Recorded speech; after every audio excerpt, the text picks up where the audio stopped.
ابو اسامہ نے بیان کیا، ان سے برید نے، ان سے ابو بردہ نے اور ان سے ابو موسیٰ رضی اللہ تعالی عنہ نے، انہوں نے نبی کریم صلی اللہ علیہ وآلہ وسلم سے کہ آپ صلی اللہ علیہ وآلہ وسلم نے فرمایا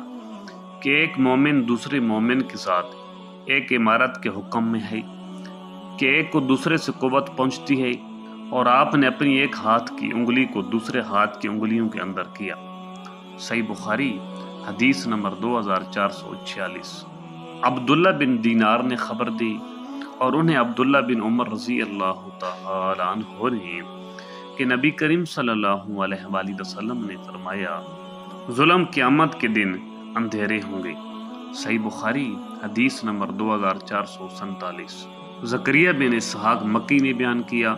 ان سے یحییٰ بن عبد السیفی نے، ان سے ابن عباس رضی اللہ تعالی عنہ کے غلام ابو معبد نے، اور ان سے ابن عباس رضی اللہ تعالی عنہ نے کہ نبی کریم صلی اللہ علیہ وآلہ وسلم نے معاذ رضی اللہ تعالی عنہ کو جب عامل بنا کر یمن بھیجا تو آپ نے انہیں ہدایت فرمائی کہ مظلوم کی بد دعا سے ڈرتے رہنا کہ اس کے اور اللہ تعالیٰ کے درمیان کوئی پردہ نہیں ہوتا۔ صحیح بخاری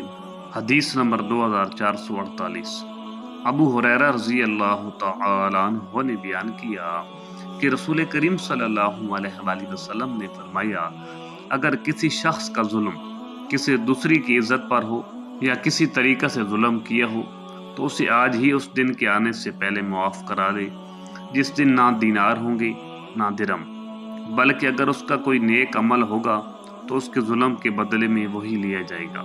اور اگر کوئی نیک عمل اس کے پاس نہیں ہوگا تو اس کے ساتھی مظلوم کی برائیاں اس پر ڈال دی جائیں گی۔ ابو عبداللہ حضرت امام بخاری رحمۃ اللہ علیہ نے کہا کہ اسماعیل بن ابی اویس نے کہا، صحیح بخاری حدیث نمبر 2449۔